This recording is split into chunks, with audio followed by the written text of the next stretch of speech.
Viewers, welcome back to Rise and Shine, live here on Tobago Channel 5. We're chatting this morning with attorney at law Martin George. This morning, viewers, we're discussing here the Constitution Amendment Bill, Self-Government Bill 2016, Bill A and Bill B. Mr. George, how long have these bills been out? And we're talking here for consultation. Well, in terms of this version of it, I'm not exactly sure how long this version has been out, but the whole idea and the whole notion has been saddling and burdening Tobago for decades. Right. I have a newspaper clipping from 1969 where there was an article talking about self-governance and what that writer said, and he said since then that Tobagonians should not allow themselves to be confused with that idea and should focus instead on other priorities.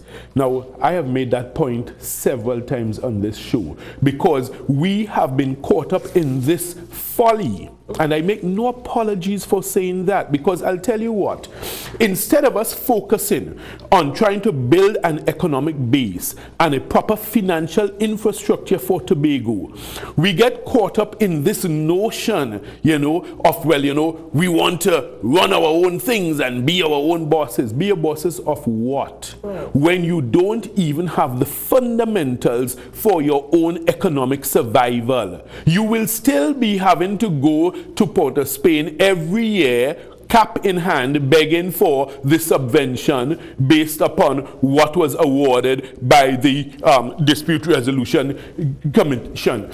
So the point is, if it is that we don't take care of the fundamentals, why are we wasting time with these ideas? Because let me tell you something.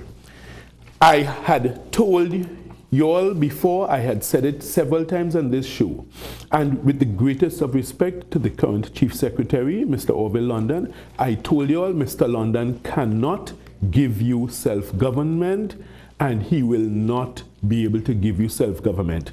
And I am saying this categorically. He will demit office, and Tobago will not have self-government. So let's not continue wasting time on this notion. Are you saying that some other individual may be able to? Well, you see, no, it's not an individual effort. It's not a party effort. It's not a party effort. It has to be a change. We have to make a paradigm shift in our thinking. And I'll tell you what, if you think of, a typical household, a scenario, right? You're a young person growing up in your parents' house, you're 13, 14, 15, you're dependent on your parents, all right? After you reach 18, 19, whatever, you get a job and you start earning your own income. Then you can start to make decisions for yourself and say, well, look, mommy, daddy, it's time I move out. I want to be on my own. I'm going to be able to rent an apartment because I have my own salary, my own income. I can budget for it. I could say, well, look, this amount in rent, this amount in food. I would need a little car. So therefore, you can make those decisions. And that's the normal way that things are done. So it has boggled my mind, and I cannot for the life of me understand how Tobagonians have been led along this blind path, this dead-end path for so many years by their leaders. Because if we as the public sit and think about it, it makes absolutely no sense. How can you be independent and you are not financially sustainable? Okay, Mr. George, what are some of the fundamentals of economic survival? Let's say that we should the thing is, first of all, we need to look at our model. What is the economic model for Tobago? Right now, we are functioning on a flawed and broken economic model. We need to be able to have something change fundamentally, in the sense that, look, we need to look at the question of either developing some kind of offshore financial system whereby we are able to say, look, let Tobago be a hub for international financial investments. You look at countries like the Cayman Islands, you look at St. Martin, you look at St. Bart's, you look at all these small islands with little or no resources, and they have been able to transform their economies, transform themselves. Bermuda is the leading reinsurance place in the world. Little island like Bermuda, I mean, a little dot on the map. But the point is, our thinking has to change. We also need to understand in terms of what we're talking about tourism. I've said repeatedly, tourism has to be looked at differently in Tobago from that of Trinidad. We need to have our own marketing thrust for tourism. We need to understand what tourism is about. Tourism is getting persons here to spend money in a very pleasant and enjoyable experience that they will spend more than you hoped for, and they will invite all their friends and family to come back and spend again. That's what tourism is about. It's the art. It's an art. It's not just something that you sit down and you decide, well, I'm going to open a shop and hope that tourists come. No, it's an art. It has to do with your customer service, the whole experience that people get when you are a visitor. And we need to understand that. So therefore, we need to improve in all levels. But the point is, if your leadership does not have that vision, then they are not able to take you anywhere. The Bible says it, a people without a vision shall surely perish. What has been the vision for Tobago for the last 16 years? Where have we come between the last 16 years and now? We have not progressed at all. Now, we need to understand that, and we need to recognize in Tobago that if we keep doing the same things in the same way, we're not going to make a change. How do we move? Because we're talking economic sustainability. Tobago wanting to, as you put it, run its own affairs, wanting to be man and manage itself. How do we create that level of economic sustainability when there has been a TH-dependent culture that has been bred over the years? And we need to understand the reason for that, and I have said so. The reason for that has been a systematic dismantling of the private sector and the private enterprise in Tobago by the leaders of the THA for their own self-serving purposes. In other words, it's a culture of self-sustainability. Now, if it's one thing that the current THA executive is good at, it's at keeping themselves in power. They've done so successfully for 16 years, and we must recognize that. And does it say that they've been doing something good, something right? For themselves. Because it serves to keep them in power, and they've done so very successfully. So we need to understand that as Tobagonians, and you recognize that, look, all of this has been geared towards that. So when I have been speaking about the destruction of the tourism industry, you recognize that if it is that people are not self-sustaining, if they are not independent financially, then they must depend on the THA, and then it comes back to that element of control. The THA should not be the largest employer in Tobago. That's absurd. In no country you can have survival if it is that your governing authority is your largest employer. It is always a recipe for disaster. You look at the financial system, say for instance of Venezuela, Cuba, because it's the same idea where they have the massive state control. Of course their system of governance is different, but the point is the whole idea is that they want to control everything, and it always results in a disaster. Look at Venezuela. Airlines are pulling out of Venezuela. Nobody wants to even go there. So the point is, we need to ensure that we build up that robust private sector. We must not be afraid of a vibrant Tobago private sector. That is actually a boost and a fillip for our industries. What I would do, I'll tell you, if I were able to make some meaningful changes, the first thing I will do, I will tap into the vast resources we have of Tobagonians who are talented, skilled, and you have Tobagonians who are very financially secure all over the world and are willing to come back to Tobago or to invest in Tobago to make a future. But they have been driven away because the current administration doesn't like anybody bright or intelligent or independent thinking, because that challenges them. And we need to understand that. And we must recognize the roles that people play. And we must thank the current administration for all that they have done. But we must recognize that, look, you have played your part, you can do no more. That's the reality. Okay. But not only that, Mr. George, inviting people to come, but the laws, I think, all rules and regulations for investment have to change and change drastically, because right, and in terms of time it takes too long. And I'll tell you one of the ways that I would propose that we do it. I would do a matching grant system. In other words, I will say every Tobagonian abroad who lives abroad or whatever, you want to invest in Tobago, all right, for every dollar you put up, the THA puts up $1 too. So in other words, it becomes a joint enterprise. That way you encourage people to bring back their monies to invest in Tobago. You have a stake in the business, so therefore you will now also be able to monitor, manage, and ensure that the business survival, you know, is effected. And then people now feel a sense of comfort, a sense of assurance that, well, look, I'm now partnering with the leaders in Tobago to make progress. So therefore, when you have rules and regulations and, you know, statutory requirements that need to be met, then the THA will facilitate that, because the point is they have a stake in it also. That is, listen, that is such a simple formula. You will be surprised at the amount of money you will get invested in Tobago just by that as a start. From that, you then, as you say, Eddie, you have to have some legislative changes in terms of the foreign investment, because you need that foreign investment coming in to boost your economy. Now, I'll tell you, foreign investment is not something to be afraid of. It can be regulated. Say, for instance, and I'll use Bermuda as another example.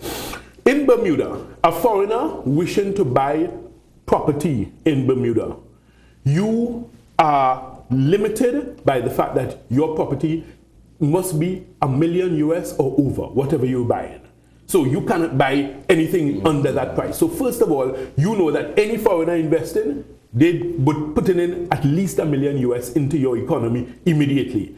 Then they have yearly dues that they have to keep paying just to maintain that status as a property owner. So you get recurrent expenditure. So it might be 10,000 US a year, which a foreigner who could afford $1 million US property, 10,000 US a year to continue living there is no problem. But you get additional revenue. So these are several ways that we can do it, and you manage it, you regulate it that way. So therefore you ensure that the quality of investment that you get is not down market but up market. And therefore now they will then tell their friends, hey, listen, I have a place in Tobago, you know, yeah, I paid $5 million US for it, you know, that the other friends may say, well, hey, I want one too, you know that. And then now you have that kind of development. Now these are people who will have contacts, they will have ideas. There are so many people who are willing to assist us to, you know, bring their knowledge to bear, but we have driven them away. Tobago has gone down a very dangerous path, you know. If you realize it, the image out there, and I'm telling you this as a fact, I have clients in the UK, in Germany, and the image that people have internationally of Tobago is that we are very xenophobic, we don't like foreigners, we murder foreigners, we chase them away, we want their money, but we don't want them, you know. So it's a very, very negative image that has been built up over the years under this current administration. They have deliberately done that. And what they have fooled the people with is saying, well, we are standing up and protecting Tobago for you. Rubbish. But you blame the administration for this? Of course, of course. Why absolutely. Because it has been a deliberate plan and a deliberate pattern of conduct on their behalf. You look at what has been done. They have frustrated so many foreign investors. They have driven them away. They have taken this tone and this or the rhetoric. process, the law. No. I'm talking about the leaders you have currently in Tobago. That has been their posture. Let's not sugarcoat it. Let's be realistic as to what has been happening. They have taken a stance to say, okay, look at it, something as simple as Pigeon Point. Right? They waged an ongoing battle against the owner of Pigeon Point to tell Tobagonians, we fighting to get back we beach. This is we own, our we thing, you know, this kind of folly they've been feeding the people. So therefore, you go and you pay somebody $117 million for a piece of beach that was there all the time, that you had access to all the time, that you had to pay to go and use. And Tobagonians still have to go and pay to use the same beach. It has not improved in any way at all. So therefore, what have you spent $117 million for? That $117 million could have gone into some other proper infrastructural development. I would have used it to develop, say for instance, Swallows Beach area. That would have made more sense. And you leave Pigeon Point there, and you work out some arrangement with the owner of Pigeon Point. But the folly that we have been led down this path of, you know, we trying to get back what is ours. For what purpose? When you have somebody who is actually managing it for you, paying all the expenses, and you still getting to use it. What have we achieved? I want you to ask each and every Tobagonian out there, every ordinary citizen, what have you benefited by the THA spending more than $100 million to get back Pigeon Point? What have you benefited personally? That's just Pigeon Point. What about the goat race track, $120 million? No, what have you benefited personally from that? What about acquiring the other estates? Again, what has been the benefit to Tobagonians? Because at the end of the day, listen, let me tell you, when you consider that under the THA Act, remember the THA has responsibility for managing the lands in Tobago. So even if you have one of those estates in private hands, the point is you then set your rules and regulations for the management of that in terms of how it is to be developed, etc. So therefore there's no benefit to you to go and say you are buying that when you yourself don't even have a clue or a plan as to what you are going to do with it. It's like a dog running behind a car. He chases down the car. When he catches the car, what are you going to do with it? He doesn't know he just you know, sniff around the tires. He might pee on the tire. After that, you have nothing else to do. So now you've caught the car. What are you doing with it? And that's exactly, you look at the purchase of all these estates. That's exactly what has happened with the THA. The current executive of THA has been like the dog running behind the car. Now they've caught the car, they don't have a clue what to do with it. And therefore we need to understand that, look, we are at the point in Tobago where we must thank them profusely for their efforts over the last 16 years. Thank them, shake their hands and say, well, have a rest now. Let us take Tobago to a new level. Tobago needs a wake-up and a shake-up. We need to infuse a new spirit of hope in Tobago, because the point is, you talk to the average person, they don't feel that sense of any positive direction, any clear leadership that is taking them somewhere. What you have is more of the same. You have persons bickering, fighting, you have the divisiveness, them against us. Listen, that has to stop. So, my vision for Tobago is that at the end of the day, whether you are PNM, TOP, whatever, I don't care. Once you are Tobagonian, I am inviting you on board. Come, let us work together. Let us build up this little piece of rock that we love. Let us all understand that after the hubris and the fighting on the political platform, we are still all Tobagonians. And let me tell you, that is a powerful connection. I was in Germany in a subway station, freezing, 4 o'clock in the morning when we went there for the World Cup. And I heard a conch shell blowing. And I told my brother, I said, boy, listen to that. That is some people from Trinidad and Tobago. When we met, it was 4 Tobagonians stand up there warming up the conch shell before the match. And you know, that bond has remained with me. You have no clue who they are. I had no, and you know, the irony of it, we were all on the same train from Zurich, but we didn't know each other. But I tell you, just that bond, when we realized we were all from Tobago, that is a powerful bond. And you go anywhere in the world, you go Ireland, you go Africa, you go anywhere, you meet Tobagonians, they still have that connection. That is something we can draw upon. That's so powerful. I tell you, it's something that Trinidadians don't have. You know, we have a big advantage over them. And I want people to understand that Tobagonians must show that leadership role. Let me tell you, my vision for Tobago, no, don't stop. My vision for Tobago is that Tobago is actually the leader of Trinidad and Tobago, but we are not exercising that leadership power. We are not envisioning that role because we don't even see ourselves as leaders. We see ourselves as followers. So therefore, I wouldn't come to Trinidad asking you for independence. I will be leading you till you yourself begging me, oh God, please don't go off and leave me. Don't go off and leave me, Tobago, because you're going so good. That's the vision we must have for Tobago. We must be on fire for developing this place and getting our own independence financially so that we don't have to sit down wasting time talking about a draft bill and debating things in Parliament which are going nowhere. For years and years we've been down this path. Martin, where has it carried us? Let us change our thinking in Tobago. Martin, are you promoting here? Now, Mr. London is stepping down. Are you promoting it? Because I'm listening to what you're saying here. A call for a new leader. Yes? Well, a new leadership and a new vision. Right.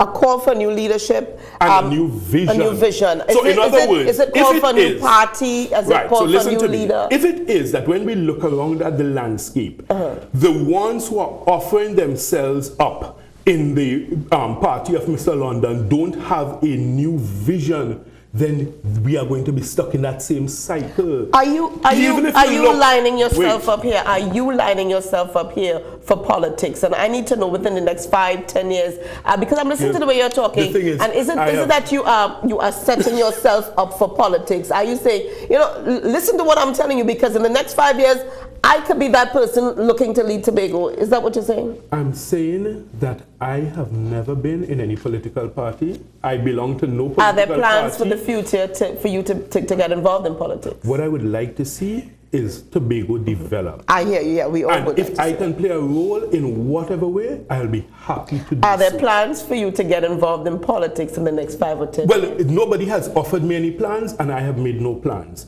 But I want to develop Tobago. So if it means ultimately as part of a political entity or otherwise, I'll be happy to do so once we see the development of Tobago. Because I'll tell you, my style will be so totally different in that I will be all-inclusive, all-encompassing. Because, listen, even if I were the opposition, my strategy would be that I would be calling on the PNM supporters and saying, hey, listen, understand, if your vision is for developing Tobago and you have for 16 years tried your formula and it's not working, come on board with us. Let us all work together as one Tobago family, regardless of what your political Who would be that us? Who would be that us? That come on board with us? Who would be that? Well, it obviously has to be some kind of joint entity. It has to be some kind of joint entity. But the point is, you cannot have the same old political grudges and bitterness that you've seen. You've seen from the platform of truth and Tobago Forward, some members splitting up and this and the other TOP. You